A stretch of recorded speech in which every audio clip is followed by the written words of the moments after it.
Kericuhan di Watulinei, polisi tetapkan 10 orang tersangka.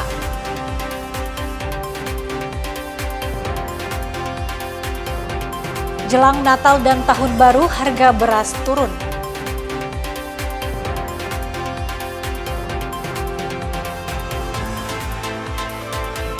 Pendaftaran calon ketua KONI Manado resmi dibuka.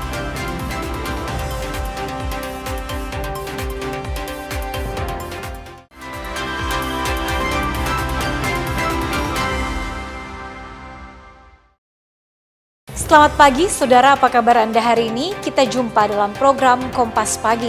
Selain 3 berita utama tadi, Anda juga bisa menikmati sejumlah informasi menarik lainnya yang dihimpun tim redaksi Kompas TV. Bersama saya, Irama Toy, inilah Kompas Pagi selengkapnya, hanya di Kompas TV, independen, terpercaya.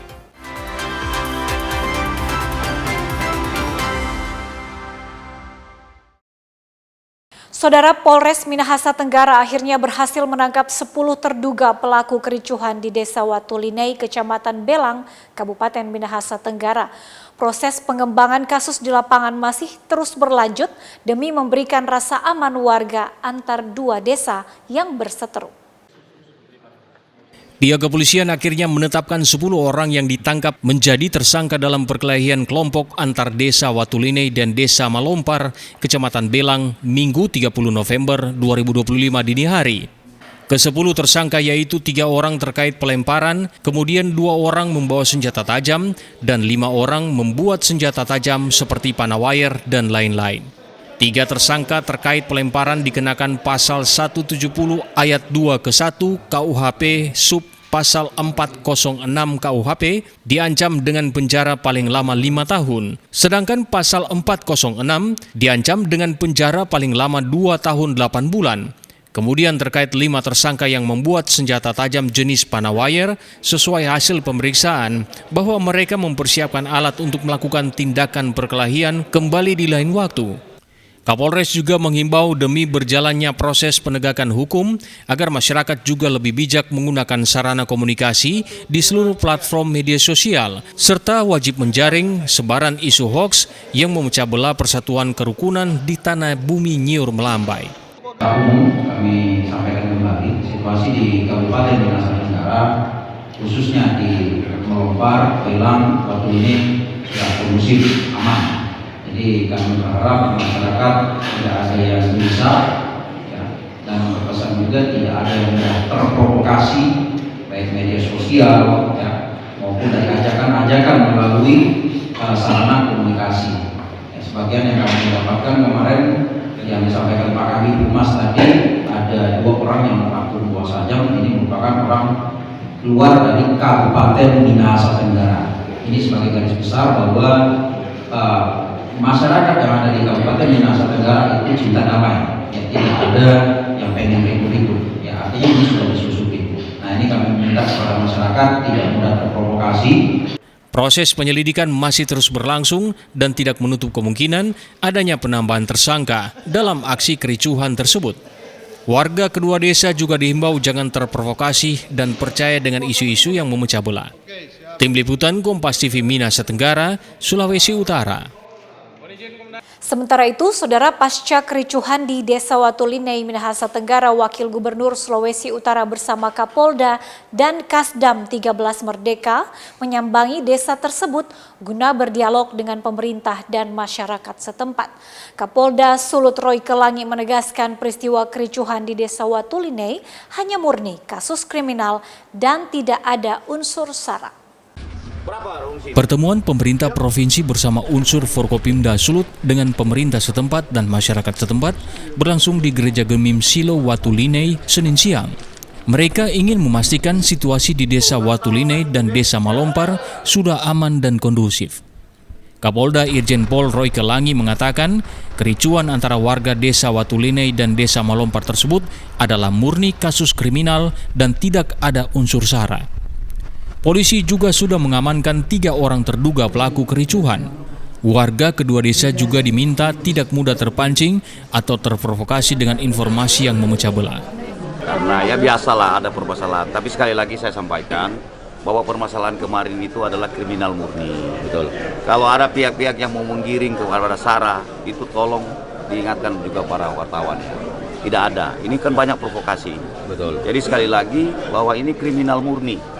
Dan kami sudah sepakat, baik pemerintah Provinsi Sulawesi Utara, Pak Gubernur, Pak Pangdam dan saya, kemudian bersama dengan Forkopimda lainnya, termasuk Forkopimda yang ada di kabupaten. Sepakat. Kita ini kan hidup bersama. Tidak ada tempat itu yang tidak beragam. Tidak ada. Coba, ada yang tempat yang tidak beragam? Semua beragam. Karena itu memang suatu yang berbeda itu indah. Sementara Bupati Kabupaten Minahasa Tenggara Ronald Kandoli menghimbau agar warga menahan diri dan mempercayakan proses hukum kepada aparat yang berwenang. Jadi terima kasih, saya hari ini bersama dengan Pak Wakil Bupati dan semenjak dari kemarin saya bersama Pak Wakil Bupati hadir di Desa Malompar dan juga Watulinei. Dan pada kesempatan ini saya hanya menambahkan seperti apa yang sudah disampaikan oleh Pak Kapolda, percayakan semua kepada aparat keamanan dan ya kita harus menahan diri dan biar proses hukum yang berjalan. Dari pantauan di lokasi tampak suasana di kedua desa sudah kondusif. Warga tampak sudah beraktivitas seperti biasanya. Sementara aparat gabungan dari TNI Polri nampak masih berjaga. Diketahui sekitar 600 aparat gabungan dikerahkan guna menjaga situasi di kedua desa tetap kondusif. Tim Liputan Kompas TV Minahasa Tenggara, Sulawesi Utara. Ke info lainnya, Saudara, tim penindakan Bea Cukai Pontoloan meringkus 2 terduga pelaku penyuplai rokok ilegal di Palu dan Sigi. Dari tangan kedua orang tersebut, petugas berhasil mengamankan 3,2 juta batang rokok ilegal. Kedua tersangka masing-masing berinisial J dan RJS yang diduga sebagai penyuplai rokok ilegal di wilayah Sulawesi Tengah. Keduanya diamankan di Desa Baliase, Kabupaten Sigi. Sebelum akhirnya resmi diserahkan kepada Kejaksaan Negeri Sigi untuk proses hukum lebih lanjut. Kepala Bea Cukai Pantau Peredaran Krisna Wardana bilang, pengungkapan kasus ini bermula dari temuan petugas di lapangan yang menemukan peredaran rokok tanpa pita cukai. Temuan tersebut kemudian dikembangkan hingga mengarah pada keberadaan kedua terduga pelaku. Karena saya juga tahu, karena awalnya semua pengungkapan ini juga yang paling sederhana, yaitu ketika dari bapak-bapak rekan-rekan yang merokok rokok ilegal ini. Kami terus menerus sampai akhirnya kami bisa menemukan pelaku besarnya. Jadi kami punya tetangga atau punya keluarga yang mengkonsumsi rokok ini atau berjualan rokok ini di warung-warung di Kasar untuk tidak melakukan kegiatan penjualan rokok ilegal ini. Betul, karena kami pertama mengungkap ini dari Kota Palu. Dari Kota Palu kami mengungkap ini dari yang paling kecil tadi saya bilang, dari perokok orang berkembang terus ternyata lokus atau tempat penimbulannya ada di wilayah Kabupaten Sigi. Kebetulan di Sigi dan Palu kami berbatasan dekat ya. Jadi kalau dihitung jaraknya mungkin tidak sampai 1 jam tadi perjalanan, hanya sekitar 30 menit, 40 menit. Dan itu mungkin dimanfaatkan oleh pelaku karena situasi di Sigi mungkin sedikit lebih sepi daripada di Kota Palu. Tapi alhamdulillah kami sampaikan bahwa petugas Bea Cukai Pantoloan bisa mendeteksi hal ini dan kami bisa melakukan pengungkapan kegiatan pelanggaran di bidang cukai ini. Saya rasa itu. Terima kasih. Setelah dilakukan pemeriksaan awal, proses hukum selanjutnya diserahkan ke Kejaksaan Negeri Sigi. Kepala Kejari Sigi Arya Rosid bilang bahwa pihaknya akan memproses keduanya sesuai ketentuan hukum yang berlaku. Tersangka beserta barang bukti yaitu berupa rokok, yang mana rokok ini tidak ada buktinya. Ini 3,2 juta batang. Rugikan negara sekitar 3,1 miliar rupiah. Kejaksaan Negeri Sigi ini melalui bidang tindak pidana khusus dengan Pantoloan berhasil mengungkap peredaran 3,224 ribu batang rokok ilegal yang beredar tanpa dilengkapi pita cukai di wilayah Kabupaten Sigi. Dalam penanganan perkara ini ditetapkan 2 tersangka berinisial J umur 42 tahun dan RCS berumur 25 tahun. Kasus ini menjadi salah satu pengungkapan terbesar yang ditangani Bea Cukai Pantoloan dalam beberapa bulan terakhir. Aparat menegaskan akan terus memperketat pengawasan peredaran barang kena cukai ilegal, terutama rokok tanpa pita cukai yang dinilai merugikan negara sekaligus mempengaruhi pasar rokok legal. Bea Cukai juga mengimbau masyarakat untuk turut berperan dengan tidak membeli, menjual maupun mengedarkan produk ilegal karena selain melanggar hukum, aktivitas tersebut berdampak langsung pada penerimaan negara. Rolis Muklis, Kompas TV Sigi, Sulawesi Tengah. Saudara, petugas pemadam kebakaran Kota Mobagu, Sulawesi Utara mengevakuasi seorang perempuan yang terjebak selama 2 jam di halaman belakang gedung bertingkat. Korban tidak dapat keluar setelah pintu tiba-tiba terkunci saat sedang bekerja.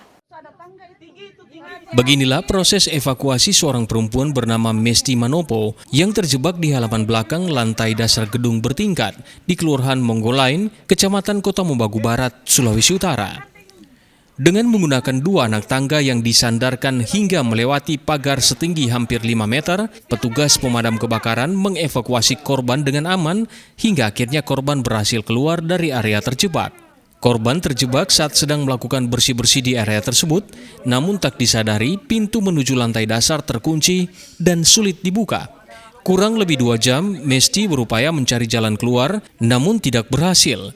Dalam kondisi panik, ia meminta bantuan warga sekitar dan melalui aplikasi Siap Tertib, warga menghubungi petugas pemadam kebakaran untuk melakukan pertolongan.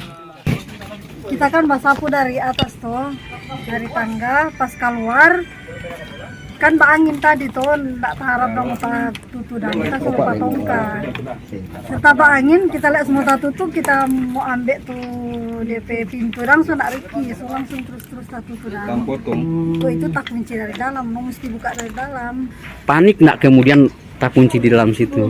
Takut sekali. Takut. Kami dapat Kota Mobagu menerima laporan nama dari masyarakat melalui aplikasi Siap Tertib tentang adanya orang yang terjebak dalam halaman gedung yang sudah tidak dapat keluar karena pintu sudah terkunci dari dalam. Kenapa tidak dikeluarkan melalui pintu, harus menggunakan tangga? Ya, karena pintu terkunci dari dalam, sudah tidak bisa lagi dibuka dari luar.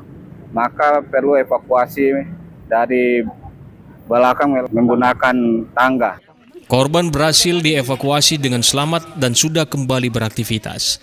Namun petugas mengimbau agar masyarakat memastikan akses keluar masuk aman saat bekerja di area tertutup.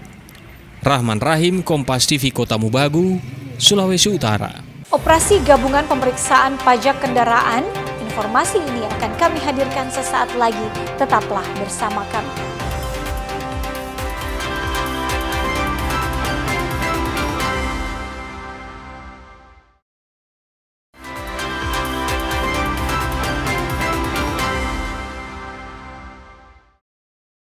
Terima kasih Anda masih bersama kami di Kompas Pagi, Saudara. Kita ke informasi berikutnya. Operasi gabungan pemeriksaan pajak kendaraan bermotor tahun 2025 di Sulawesi Utara terus berlangsung. Dalam operasi yang berlangsung Rabu pagi, petugas berhasil menjaring puluhan kendaraan bermotor. UPTD Samsat Sulawesi Utara bersama Ditlantas Polda Sulut dan pihak Jasara Harja melaksanakan operasi gabungan penertiban pajak kendaraan bermotor. Tujuan utama operasi gabungan tersebut untuk meningkatkan kesadaran dan kepatuhan masyarakat dalam membayar pajak kendaraan bermotor. Adapun operasi ini menargetkan pemilik kendaraan yang menunggak pajak atau belum melaksanakan daftar ulang kendaraan. Operasi yang dilakukan secara humanis dan persuasif kali ini menjaring puluhan kendaraan bermotor yang sudah tidak memiliki kelengkapan surat-surat serta masih menunggak pembayaran pajak.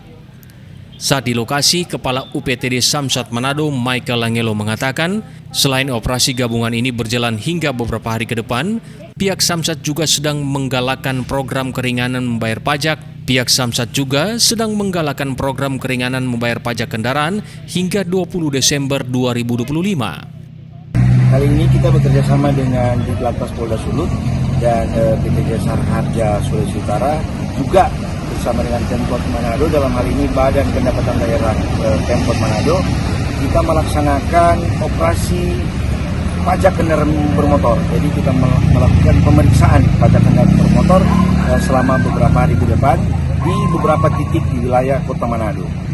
Sekaligus juga kita mensosialisasikan program Gubernur Pak Julius Silvanus dalam rangka memberikan keringanan pajak kendaraan bermotor sampai dengan 20 Desember 2025. Terima kasih. Ini adalah bentuk kolaborasi bersama antara Ditlantas Polda Sulawesi Utara dengan Bapenda Provinsi Sulawesi Utara, ditambah juga oleh Bapenda Kota Manado, bahwa ini adalah bentuk edukasi kepada masyarakat. Sekali lagi ini bukan suatu penindakan, tapi bentuk edukasi kepada masyarakat. Kemudian terkait dengan souvenir atau merchandise yang kami berikan, itu adalah salah satu bentuk apresiasi kepada para wajib pajak yang taat. Kita diberikan pembebasan denda untuk masyarakat yang menunggak. Kami juga perlu mengapresiasi untuk para wajib pajak yang patuh terhadap pajak kendaraan bermotor. Operasi gabungan pajak kendaraan ini akan digalakan di seluruh kabupaten kota di Sulawesi Utara. Jimmy Dapar, Kompas TV Manado, Sulawesi Utara. Saudara, Pemprov Sulawesi Utara memperpanjang program keringanan pajak kendaraan bermotor bertajuk Keringanan Sukacita Natal. Perpanjangan relaksasi pajak ini berlangsung hingga 20 Desember mendatang. Program realisasi pajak kendaraan bermotor di Sulawesi Utara kembali diperpanjang setelah sebelumnya diberi batas waktu per 30 November 2025 yang lalu. Perpanjangan pajak kendaraan bermotor bertajuk Keringanan Sukacita Natal ini mulai berlaku 1 Desember hingga 20 Desember 2025. Kepala UPTD Samsat Manado Michael Langelo bilang, perpanjangan keringanan pajak ini atas kebijakan dari Gubernur Sulawesi Utara Julius Silvanus, terutama melihat animo masyarakat di akhir November lalu yang membludak untuk mengikuti program realisasi ini. Jadi Pak Gubernur sudah memberikan perpanjangan sampai dengan tanggal 20 Desember.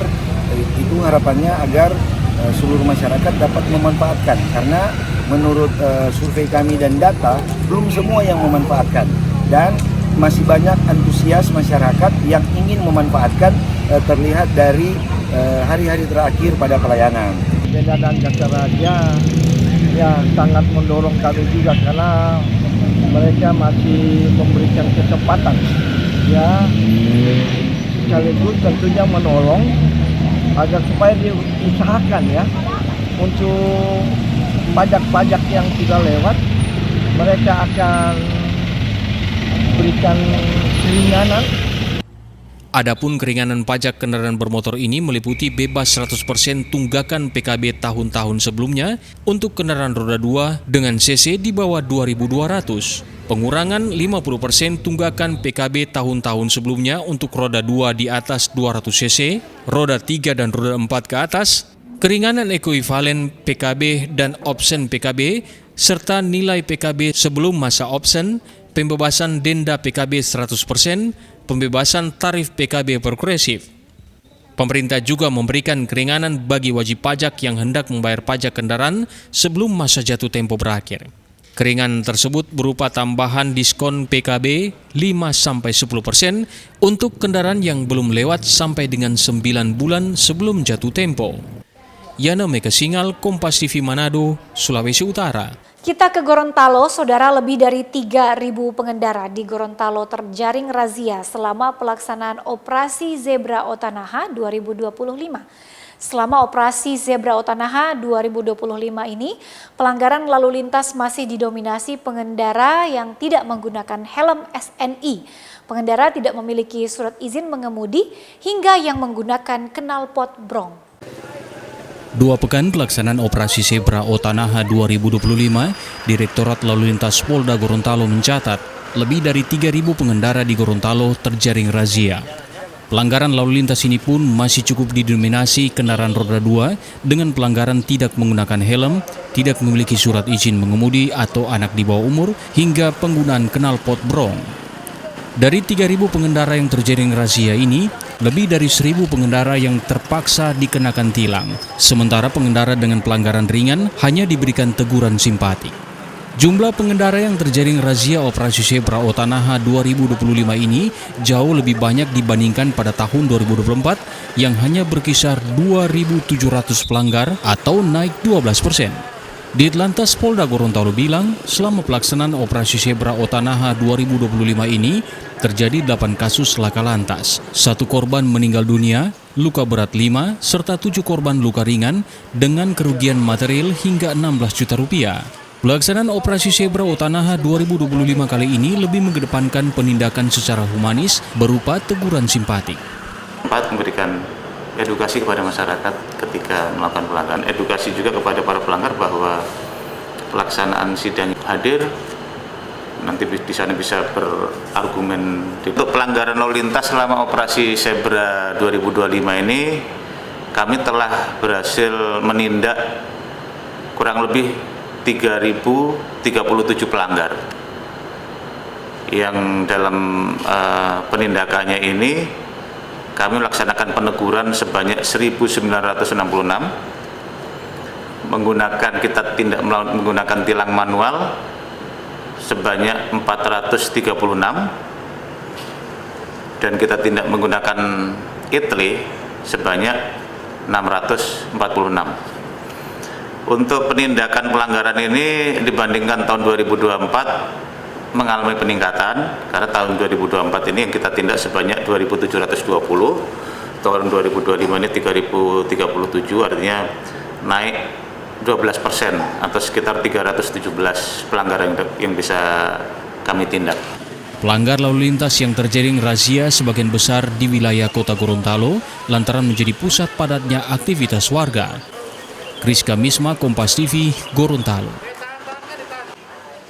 Saudara, produksi pembuatan dan perpanjangan surat izin mengemudi di Gorontalo meningkat drastis selama pelaksanaan Operasi Zebra Otanaha 2025. Direktorat Lalu Lintas Polda Gorontalo mencatat peningkatan mencapai 25% dibandingkan sebelumnya adanya Operasi Zebra dan didominasi kalangan pelajar atau remaja. Pelaksanaan Operasi Zebra Otanaha 2025 rupanya menimbulkan fenomena baru dari tren positif dalam menumbuhkan kesadaran masyarakat dalam berlalu lintas. Pasalnya hanya 2 pekan Operasi Zebra Otanaha digelar, jumlah produksi pembuatan SIM di Gorontalo meningkat drastis. Direktorat Lalu Lintas Polda Gorontalo mencatat pembuatan dan perpanjangan SIM meningkat hingga 25% selama pelaksanaan Operasi Zebra Otanaha. Dirlantas Polda Gorontalo bilang, di bulan Oktober sebelum Operasi Zebra digelar, jumlah pembuatan dan perpanjangan SIM hanya sekitar 4.000 keping. Namun pada bulan November, tepatnya saat pelaksanaan Operasi Zebra, jumlah produksi SIM mencapai 5.000 keping atau meningkat hingga 1.000 keping SIM dari sebelumnya dan didominasi kalangan pelajar atau remaja. Selama Operasi Zebra ini dibandingkan dengan 1 bulan sebelum pelaksanaan Operasi Zebra, ini untuk produksi SIM baik baru maupun perpanjangan ini mengalami peningkatan sebanyak 25%. Untuk bulan Oktober itu yang mengurus SIM baru maupun perpanjangan sekitar kurang lebih 4.000, sedangkan di bulan November ketika berlangsungnya Operasi Zebra selama 2 minggu ini sekitar 5.000, artinya ada peningkatan sekitar 1.000 atau sekitar 25%. Jadi dari situ juga bisa menjadi indikator bahwa masyarakat ini mulai sadar kewajibannya untuk harus mengurus SIM ketika akan mengendarai kendaraan. Meningkatnya produksi pembuatan atau perpanjangan SIM ini pun dinilai jadi salah satu indikator tumbuhnya kesadaran masyarakat dalam taat berlalu lintas dan diharapkan dapat terus terjaga guna menciptakan ketertiban dalam berkendara. Kriska Misma, Kompas TV, Gorontalo. Informasi jelang Natal dan Tahun Baru, harga beras turun di kota-kota Mobagu, Sulawesi Utara. Tetaplah bersama kami.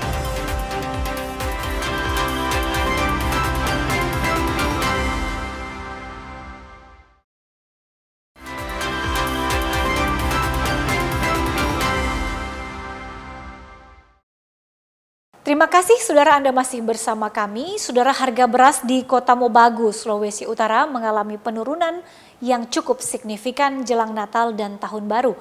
Sayangnya penurunan harga ini tidak sepenuhnya berdampak pada peningkatan daya beli masyarakat yang kini banyak beralih ke beras SPHP yang dijual oleh Bulog. Jelang perayaan Natal dan Tahun Baru, harga beras yang kini turun drastis di pasar tradisional Kota Mobagu. Jika sebelumnya pedagang mendapatkan pasokan beras dari penggilingan dengan harga Rp960.000 hingga Rp970.000 per karung 50 kg, kini merosot menjadi Rp780.000 hingga Rp800.000 per karungnya. Penurunan harga terjadi dikarenakan melimpahnya stok beras dari panen petani membuat pasokan beras mengalami penurunan dibandingkan beberapa bulan sebelumnya, sehingga stok beras di pasaran lebih stabil. Sayangnya, penurunan harga beras ini tak lantas meningkatkan daya beli masyarakat yang saat ini diakui pedagang justru menurun, sebab masyarakat sudah terbiasa membeli beras SPHP yang dijual Bulog dan tentunya harganya jauh lebih murah ketimbang harus membeli beras premium yang harganya antara Rp15.000 hingga Rp16.000 per kilogram. Turunan enggak, masih standar harga standar. Kenapa stok aman, stok masih aman. Kalau sebelumnya Pak, per karung biasanya berapa waktu beras mahal? Beras mahal per karung 960, 970 per karung. 960 sampai 970.000. Kalau saat ini berapa sekarang? Sekarang kurang 78 sampai 800. Kalau untuk per kilogram sendiri dijual berapa Pak? Penjual 15, 16. Itu semua varian beras atau gimana Pak? Semua beras. Pak, gimana Pak dengan daya beli masyarakat untuk jelang Natal dan Tahun Baru ini? Apalagi kan beras sudah murah kan? Iya. Semenjak operasi Dolog, operasi pasar, daya beli masyarakat ke beras biasa ini sudah turun drastis. Pedagang berharap pemerintah tetap menjaga keseimbangan harga beras agar pedagang dan petani tetap mendapatkan keuntungan dan masyarakat pun bisa membeli beras dengan harga yang terjangkau. Rahman Rahim, Kompas TV, Kota Mobagu, Sulawesi Utara. Saudara, harga telur ayam di pasar tradisional Pinasungkulan Karombasan Manado naik jelang perayaan Natal dan Tahun Baru. Rata-rata kenaikan Rp2.000 hingga Rp3.000 per baki. Harga telur ayam di sejumlah pasar tradisional di Kota Manado mulai mengalami kenaikan dalam beberapa pekan terakhir. Kenaikan ini dipicu oleh menurunnya pasokan dari peternak dan pemasok luar daerah, sehingga stok di pasaran menjadi terbatas dan mendorong harga perlahan merangkak naik. Di pasar Karombasan Manado, harga telur kecil yang sebelumnya berkisar Rp50.000 per baki ini kini naik menjadi Rp53.000 per baki. Begitupun telur ukuran jumbo yang sebelumnya Rp60.000 per baki, saat ini naik menjadi Rp62.000 per baki. Para pedagang mengatakan setiap tahun apalagi menjelang Natal dan Tahun Baru, telur ayam selalu mengalami kenaikan harga. So, 1 minggu ini naik terus dia. 1 minggu? Ya, dari kemarin ini hari juga naik. Kemarin sebelumnya berapa? 60. 60 satu pagi. Baru kemarin dia 61, tadi so 62. Jadi kemarin 61, sekarang 62. Nggak naik lagi. Ini DP faktor apa ini yang bikin sampai harga telur ayam ini sampai dia naik? Biasa, faktor Natal tuh, jadi sudah boleh pungkit, sudah boleh mau blok itu. Tiap Natal pasti telur mau naik. Meski harga naik, masyarakat tetap harus membeli karena sudah menjadi kebutuhan khususnya untuk membuat kue. Yang harus dibeli. So, memang kita cari yang murah, tapi kalau memang harganya sebegitu mesti beli. Toh Pak, karena apa? Kebutuhan. Semua Natal begini, kalau emangnya murah, kalau tidak perlu tidak boleh beli. Karena kebutuhan, biar mal beli. Kalau pemerintah harus turun di lapangan supaya dia DP harga turun semua bahan pokok. Toh? Diprediksi harga telur ayam akan terus naik seiring semakin dekatnya Hari Raya Natal dan Tahun Baru. Jimmy Dapar, Kompas TV Manado, Sulawesi Utara. Saudara, menjelang perayaan Natal dan Tahun Baru, harga ayam potong di pasar sentral Kota Gorontalo kian meroket hingga mencapai Rp34.000 per kilogram. Kenaikan harga ayam potong kali ini dinilai menjadi rekor tertinggi di tahun 2025 lantaran ketersediaan ayam kian terbatas di tengah meningkatnya permintaan. Menghadapi perayaan Hari Natal dan Tahun Baru nanti, harga ayam potong di Pasar Sentral, Kota Gorontalo kini mulai melonjak. Harga ayam potong yang biasanya di bawah Rp30.000 kini telah mencapai hingga Rp34.000 per kilogram. Sementara satu ekor ayam yang biasanya dijual dengan harga Rp55 hingga Rp60.000 kini sudah mencapai Rp75.000. Bahkan kenaikan harga ayam potong kali ini dinilai menjadi faktor tertinggi selama tahun 2025 ini. Pedagang bilang kenaikan harga ayam potong ini lantaran ketersediaan di tingkat pedagang mulai terbatas serta meningkatnya permintaan. Kehadiran program makan bergizi gratis juga dinilai menjadi salah satu penyebab menipisnya ketersediaan ayam di pasaran karena banyak digunakan untuk memenuhi kebutuhan dapur MBG di Gorontalo. Mahal. Mencari rekor tahun ini nih harga. Berapa nih harga sekarang? Biasanya di bawah 30, sekarang 34.000. Itu pun belum net di situ. Kemungkinan besar dia naik lagi per kilo. Kalau per ekornya biasa berapa? Tergantung ukurannya. Kalau besar juga uangnya. Biasanya kosong. Satu kosong. Cuma dikasih berbagi jatah-jatah. Dari tahun lalu dan tahun ini yang paling mahal. Kalau sebelumnya berapa nih harganya? Harga biasanya berapa itu? Harga per kilo? Iya. Per ekornya biasa kilo. Jaga jual 50.000. Iya. Mas sekarang sampai 75. Iya. Itu biasanya diperkirakan mau naik lagi kalau bulan Desember. Iya, naik lagi. Oh, diperkirakan mau naik lagi. Iya, soalnya stok belum stabil. Stok tidak stabil. Iya, kurang sekali. Demi mencukupi ketersediaan di lapak, para pedagang juga terpaksa menyediakan ayam potong beku. Kenaikan harga ayam potong ini pun diperkirakan masih akan terus melonjak karena menghadapi perayaan Natal dan Tahun Baru nanti. Kriska Misma, Kompas TV, Kota Gorontalo, Gorontalo. Kunjungi SMK 5 Makassar, Caimin paparkan SMK Go Global. Akan kami hadirkan usai jeda berikut.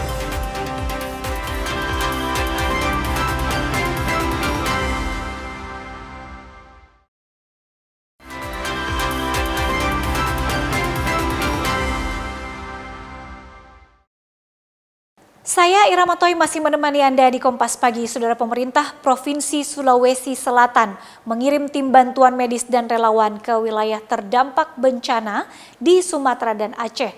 Pelepasan tim bantuan medis dan relawan yang terdiri dari BPBD, Dinas Sosial, Satpol PP, Tagana, dan tim reaksi cepat. Tim bantuan medis dan relawan Sulawesi Selatan ini dilepas di rumah jabatan Gubernur Sulawesi Selatan, Jalan Sungai Tangka, Kota Makassar, Selasa malam. Mereka terdiri dari 3 tim bantuan medis berjumlah total 16 orang yang terdiri dari dokter spesialis bedah, anestesi, penyakit dalam, dokter spesialis anak, dan perawat. Mereka akan bertugas membantu penanganan tanggap bencana di 3 provinsi, yakni Sumatera Utara, Sumatera Barat, dan Aceh. Selain tim bantuan medis, relawan dari personil BPBD, Dinas Sosial, Satpol PP, Tagana, dan tim reaksi cepat juga dikirim untuk membantu penanganan tanggap bencana. Tim Provinsi Sulawesi Selatan ini akan ditugaskan selama sepekan, namun dapat diperpanjang jika kondisi lapangan masih membutuhkan. Jumlah tim medis ada sekitar kurang lebih 16, akan dibagi di 3 provinsi, Aceh, Sumbar, dan Sumut. Dan tambah ada juga nanti tim bantuan dari BPBD, kemudian dari sosial, dan juga dari teman-teman Satpol kita kirim untuk membantu-bantu tim Tagana, tim reaksi cepat. Ya, ada total sekitar kurang lebih 30-40 orang ya. Sebelumnya, pemerintah Provinsi Sulawesi Selatan menyalurkan bantuan keuangan tanggap darurat senilai 1,5 miliar. Bantuan diberikan melalui skema bantuan khusus tanggap darurat dan dibagi masing-masing 500 juta untuk ketiga provinsi terdampak bencana. Arif Tirtana, Kompas TV, Makassar. Saudara Menteri Koordinator Bidang Pemberdayaan Masyarakat Muhaimin Iskandar mengunjungi SMK 5 Makassar dan menyapa para siswa. Dalam kunjungannya, Caimin memaparkan SMK Go Global. Menteri Koordinator Bidang Pemberdayaan Masyarakat Muhaimin Iskandar mengunjungi SMK 5 Makassar dalam lawatannya ke Kota Makassar. Cak Imin meninjau sejumlah fasilitas sekolah dan para kegiatan siswa SMK ini. Dalam kunjungannya kali ini, Cak Imin terkejut mendapatkan sejumlah fasilitas pendidikan untuk dipakai praktek merupakan sarana yang sudah tua sejak tahun 1977. Ia akan berkoordinasi dengan Kementerian Keuangan agar sekolah SMK dinaikkan seluruh kapasitas teknologi untuk pendidikannya. Hal ini juga untuk mendukung program SMK Global yang didorong secepatnya agar bisa mengisi peluang 1,6 juta orang lulusan SMK yang kini masih menganggur. Selain itu, Cak Imin juga menyarankan pada tahun 2026 di SMK Negeri 5 ini ada kelas khusus yang menyiapkan talenta bekerja di luar negeri. Pertama, Pak Kepala, saya senang, bahagia, bersyukur, dan bangga bisa melihat SMK 5 terus tumbuh berkembang dari dulunya STM pembangunan yang memang monumental waktu itu, dan alhamdulillah secara umum terus berusaha mempertahankan kualitas siswa-siswi yang lulus di sini sehingga bisa siap menjadi tenaga kerja yang diserap oleh dunia industri. Bapak Ibu sekalian, anak-anakku semua, saya sangat senang SMK 5 punya kemitraan langsung dengan industri. Tinggal satu, setelah dengan industri, lancar yang mau ke luar negeri, bukan? Kira-kira gitu. Industri jalan dan diakui dan diterima bekerja di luar negeri. Yang kedua, saya juga sangat prihatin secara umum, secara nasional, lulusan SMK yang belum bekerja 1,6 juta orang. Moga-moga SMK 5 tidak termasuk 1,6 juta orang itu. Karena sistem link and match dengan dunia industri sehingga lulusannya bisa diserap. Cak Imin berharap agar SMK 5 ini bisa menjadi contoh yang tepat untuk mempersiapkan SMK Global, di mana lulusan-lulusan SMK yang masih menganggur punya kemauan bekerja ke luar negeri. Rama Pratama, Kompas TV Makassar, Sulawesi Selatan. Saudara, guna mendekatkan pelayanan ke keluarga penerima manfaat, Kantor Pos Cabang Utama Manado membuka layanan distribusi BLTS Kesra di kecamatan-kecamatan. Salah satunya di Kecamatan Tombulu, Kabupaten Minahasa, Sulawesi Utara. Selain menyalurkan bantuan langsung tunai sementara kesejahteraan rakyat di kantor pos, petugas dari kantor pos juga menyalurkan BLTS Kesra di kantor kecamatan. Seperti terpantau di kantor Kecamatan Tombulu, ratusan keluarga penerima manfaat terlihat berkumpul di aula kantor kecamatan untuk menerima BLTS Kesra senilai Rp900.000.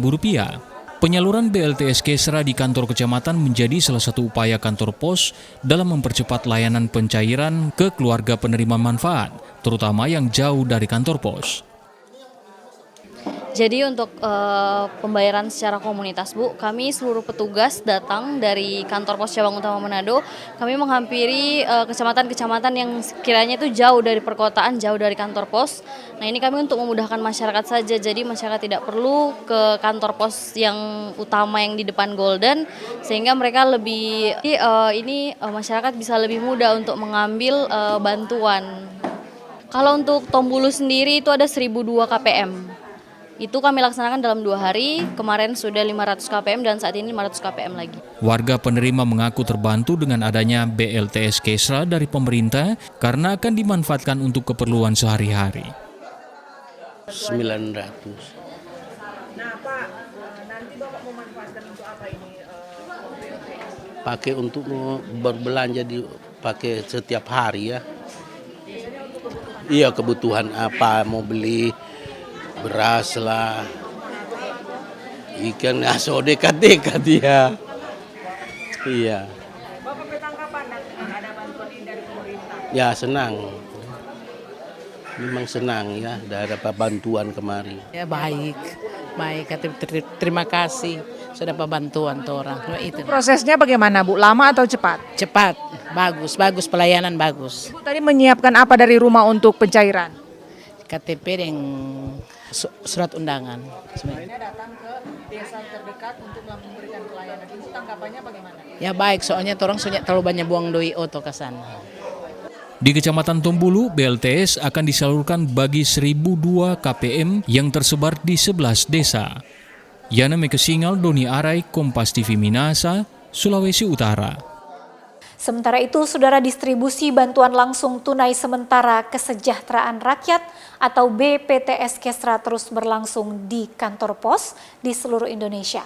Di Manado, Sulawesi Utara, pelayanan terhadap keluarga penerima manfaat atau KPM disabilitas menjadi prioritas oleh petugas. Seperti inilah suasana di kantor pos cabang utama Kota Manado di hari ke-13 penyaluran BLTS Kesra. Sejak pagi, ratusan warga telah berkumpul dan antri di loket khusus distribusi BLTS Kesra. Petugas terpaksa harus mengatur proses antrian KPM karena banyaknya warga penerima yang berkumpul. Dalam proses penyaluran BLTS Kesra, KPM menyandang disabilitas menjadi prioritas untuk dilayani lebih awal tanpa harus mengantri. Nampak sejumlah warga berkebutuhan khusus dibantu oleh seorang petugas menjalani proses penerimaan BLTS Kesra hingga selesai. Warga mengaku senang karena tidak perlu waktu lama, mereka sudah bisa menerima dana BLTS Kesra sebesar Rp900.000. Kalau menurut saya punya perasaannya senang sekali karena selama kita ada sumbangan baru ini kali saya terima. Iya. Rencana Pak mau dipakai untuk apa Pak? Ya saya dipakai untuk saya makan. Ya mungkin supaya bos begitu. Oh berarti tinggal masih? Ya bagus. Dan daerah mana? Senang sekali Pak. Senang sekali. Ya, karena baru merasakan artinya dan sumbangan dari pemerintahan. Pemerintah. Itu. Makanan. Apalagi? Ya, beli susu. Oh, beli susu. Oke. Oh, ini merayakan Natal, Nak? Kristen. Oh, Kristen. Nah, untuk Natal gimana? Ini boleh mau beli akan baju begitu? Baju baru. Oh, beli baju baru. Jadi intinya Ibu senang ya dapatnya? Tuhan baru sekali. Pihak kantor pos mengklaim untuk warga penerima manfaat penyandang disabilitas sudah ditugaskan petugas khusus untuk mengantar langsung ke rumah penerima masing-masing. Namun sejumlah warga disabilitas masih ada yang datang ke kantor pos untuk menerima langsung. Sebenarnya untuk para KPM yang penyandang disabilitas itu sebenarnya kami sudah sampaikan nanti akan diantarkan di rumah masing-masing sesuai dengan jadwal yang telah ditetapkan. Namun ada beberapa penerima yang sudah datang langsung ke kantor pos, jadi kami prioritaskan untuk pelayanan pertama kepada mereka. Nah untuk ini juga kan ada pengantaran untuk KPM yang sakit di rumah sakit itu gimana? Ya, memang sudah beberapa hari ini tim kami melakukan pembayaran langsung ke rumah-rumah KPM maupun ke rumah sakit di mana para penerima bantuan ini yang sementara dengan kakak tunggalnya yang tidak bisa diwakili itu yang sekarang dirawat di rumah sakit, tim kami sudah melakukan pengantaran di beberapa rumah sakit. Selain penyandang disabilitas, kantor pos juga menyiagakan petugasnya untuk menyalurkan langsung dana BLTS Kesra ke warga penerima manfaat yang dirawat di rumah sakit. Hingga hari ke-12, distribusi BLTS Kesra di Provinsi Sulawesi Utara sudah mencapai 78%. Doni Arai, Kompas TV Manado, Sulawesi Utara. Informasi pendaftaran calon ketua KONI Manado resmi dibuka. Tetaplah bersama kami.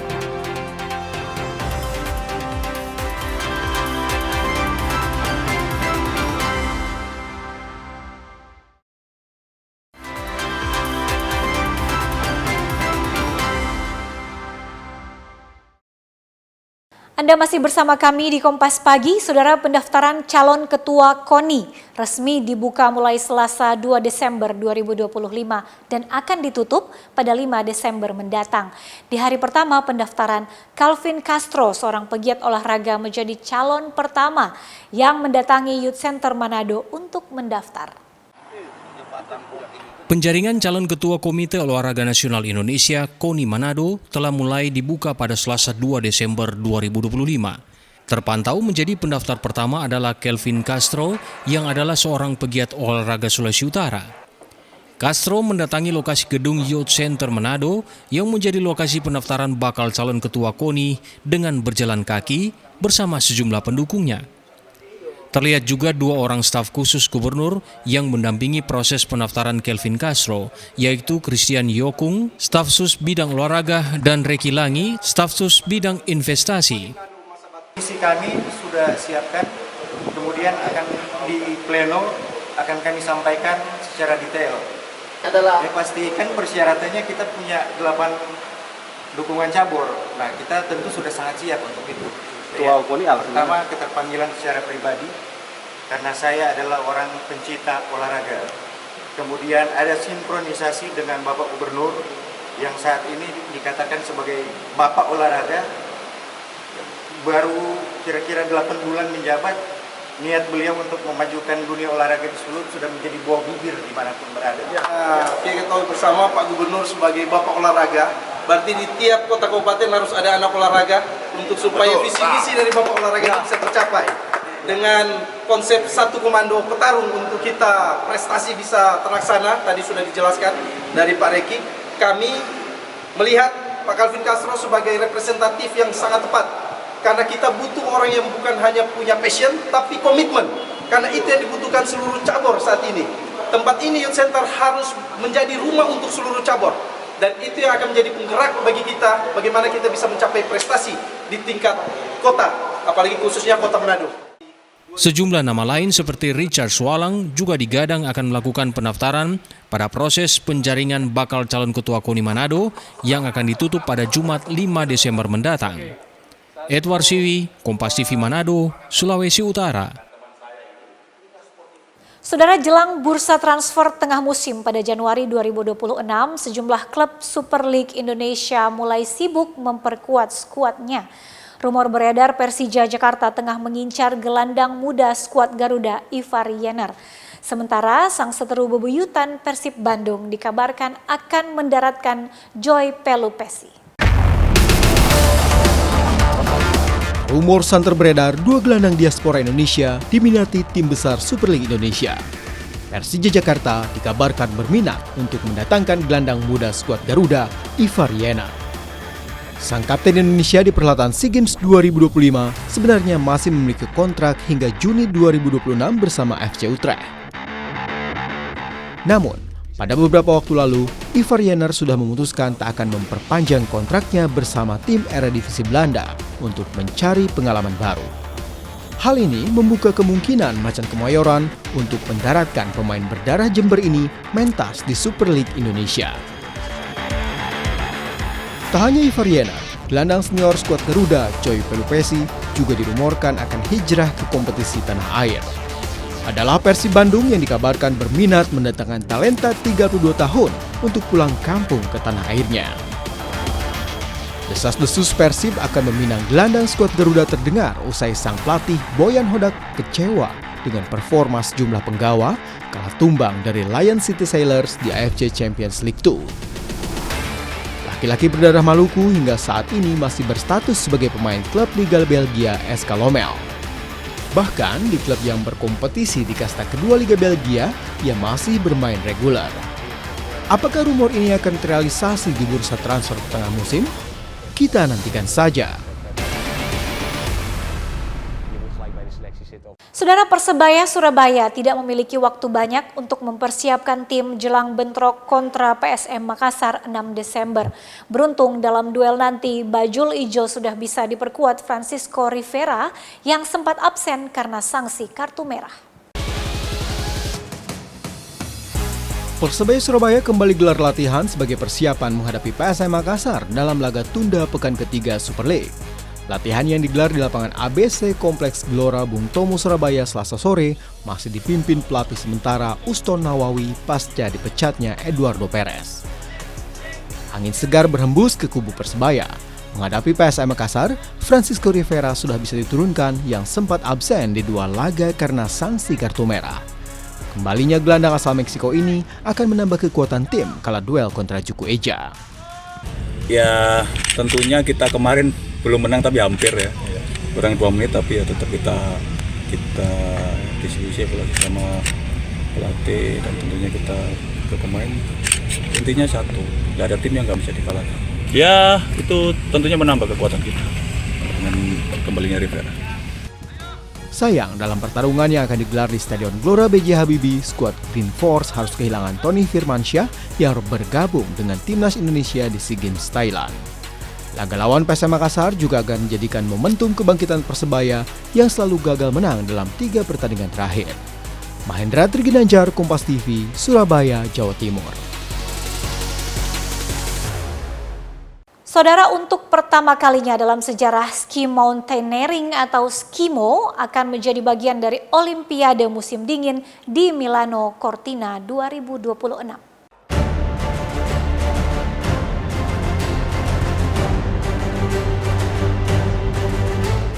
Lebih dari 160 tahun yang lalu, sebelum adanya lift mekanis, para wisatawan harus mendaki gunung terlebih dahulu sebelum dapat meluncur turun dengan ski.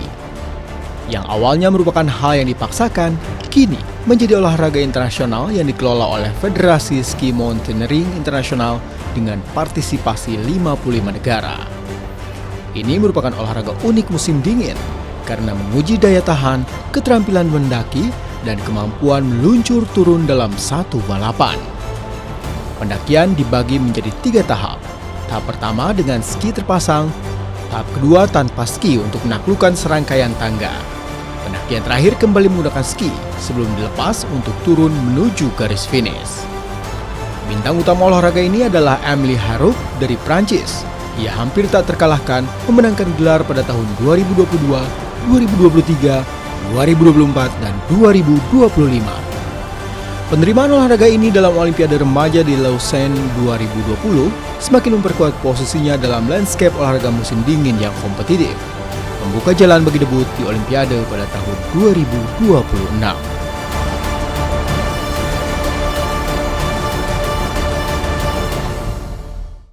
Saudara, informasi olahraga tadi menutup perjumpaan kita dalam program Kompas Pagi. Saya Irama Toy pamit undur diri. Selamat beraktivitas. Tetap saksikan rangkaian program berita di Kompas TV, independen, terpercaya.